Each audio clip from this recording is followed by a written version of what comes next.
पहलगाम में हुए आतंकी हमले के बाद पूरे देश में आक्रोश है। उधर पाकिस्तान में भारत के हमले की आशंका को लेकर डर का माहौल है। पाकिस्तान लगातार अपने लोगों के बीच यह दिखाने का प्रयास कर रहा है कि वह भारत के खिलाफ जवाबी कार्रवाई करेगा। पहले पाकिस्तान ने शिमला समझौता रद्द करने की धमकी दी और अब वह गीदड़ भभकी दे रहा है। अगर भारत ने हमला किया तो अंजाम भुगतना पड़ेगा। इस पूरे मामले पर बात करने के लिए हमारे संपादक अशोक मिश्रा जी हमारे साथ जुड़ चुके हैं। इनसे जानते हैं इस बारे में। जी अशोक मिश्रा जी, पाकिस्तान की तरफ से जो धमकी मिली है इस पर आप क्या कहना चाहेंगे? निशा, देखो, किसियानी बिल्ली खंबा नोचे पाकिस्तान आतंकवादियों की पनाह रही है, ये पूरा विश्व जानता है। पाकिस्तान हमेशा से इस तरह की हरकतें करता आया। ये बात भी भारत ने अंतर्राष्ट्रीय पटल पे कई बार लोगों के सामने रखी है। आज पाकिस्तान की संसद में वहां के विदेश मंत्री ने बोला कि अगर भारत कुछ करता है तो पाकिस्तान चुप नहीं बैठेगा, यहाँ तक कि परमाणु बम का हमला भी कर सकता है जी। अब ये बयान जो आया है वो भी ऐसे टाइम पे बयान आया है निशा, जिस वक्त पर पूरा विश्व जो है पाकिस्तान की तरफ उंगली उठा रहा है जी। ऐसे में पाकिस्तान का ये बयान देना वो किसियानी बिल्ली खंबा नोचे वाली स्थिति हो गई है। उनकी इस धमकी से भारत तो डरने वाला है नहीं जी। और डर की अगर हम बात करें तो जिस दिन से पहलगाम में आतंकी हमला हुआ है उस दिन से भारत ने जो गतिविधियां की है उसका नतीजा ये है कि पाकिस्तान कंगाली के हालात में रात भर दिन भर गोलाबारी कर रहा है। सरहदों पर, बॉर्डर पर अपने गोले दाग रहा है, उसके फाइटर प्लेन्स उड़ रहे हैं।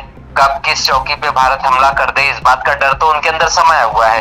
वो डर का नतीजा है जो आज उन्होंने संसद में ये बयान जारी किया है। निशा, अशोक मिश्रा जी, पाकिस्तान की तरफ से जो धमकी मिली है इस पर सरकार की क्या प्रतिक्रिया निकलकर सामने आई है? देखिए, भारत सरकार इस तरह के गीदड़ भभकियों से डरने वाली तो है नहीं जी। सबसे बड़ी बात, और सबसे बड़ी बात है कि भारत किसी को इस बात का अधिकार नहीं देता है कि उसकी जमीन पर आकर उसके नागरिकों की कोई हत्या करे और चुप होकर चला जाए। भारत अब वो पहले वाला भारत नहीं है कि नहीं कोई थप्पड़ मारता रहे, महात्मा गांधी के सिद्धांत वाला भारत नहीं बचा है। अब ये भारत है जो पलट के जवाब देना जानता है निशा। ऐसे में भारत अपनी रणनीति तैयार कर रहा है। उसी रणनीति का नतीजा है कि भारत के आज तीनों सेनाओं ने सरहद पर युद्धाभ्यास किया है, जिसकी वजह से पाकिस्तान में और खलबली मच चुकी है। क्योंकि तीनों सेनाओं में राफेल भी शामिल रहा, बोफोर्स तोपें भी शामिल रही, हमारे रडार शामिल रहे, हमारे रॉकेट्स शामिल रहे। वो जो शक्ति प्रदर्शन किया गया है, वो जो युद्धाभ्यास आज सरहद पे किया गया है, उसका नतीजा ये है कि पाकिस्तान अब और दहशत में आ चुका है निशा। अशोक मिश्रा जी, इतने बड़े हमले के बाद पाकिस्तान को लेकर सरकार की क्या क्या रणनीतियां निकल कर आई हैं और सरकार किस तरीके से पाकिस्तान को जो है मुंह तोड़ जवाब देने वाली है? देखिए, पाकिस्तान को भारत सरकार किस तरीके से जवाब देगी क्या नहीं, ये रणनीति की बात है। उसको हम सार्वजनिक तौर से आम जनता में डिस्कस नहीं कर सकते। लेकिन हाँ, इतना जरूर है कि भारत का जो रुख दिख रहा है, भारत का जो तापमान दिख रहा है, भारत में जो गर्मी दिख रही है, भारत के नेताओं की जो विघटी तनी हुई है, जो जिस तरह से भारत के नेताओं की गतिविधियां नजर आ रही है, ऐसे में हम ये कह सकते हैं कि पाकिस्तान को इस बार मुंह की खानी पड़ेगी और बहुत जल्द बहुत बड़ा जवाब पाकिस्तान को मिलने वाला है।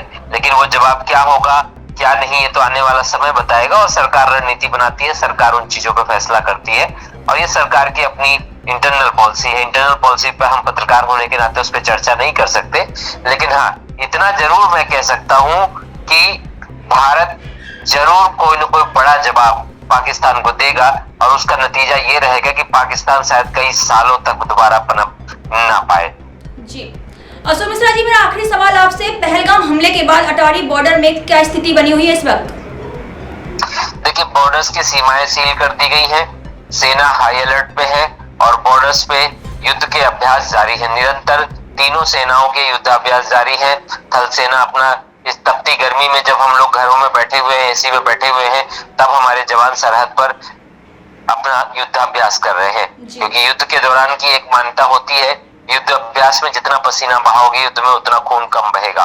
और यही कारण है कि आज भारत के और पाकिस्तान की सीमाओं पर निरंतर लगातार भारतीय सेनाएं युद्धाभ्यास कर रही हैं, जिसको देखकर पाकिस्तान की हालत चिंताजनक होती जा रही है। निशा, बहुत बहुत धन्यवाद अशोक मिश्रा जी हमारे साथ जुड़ने के लिए। और भी संबंधित जानकारी के लिए दोबारा फिर जुड़ूंगी, तब तक के लिए धन्यवाद। धन्यवाद।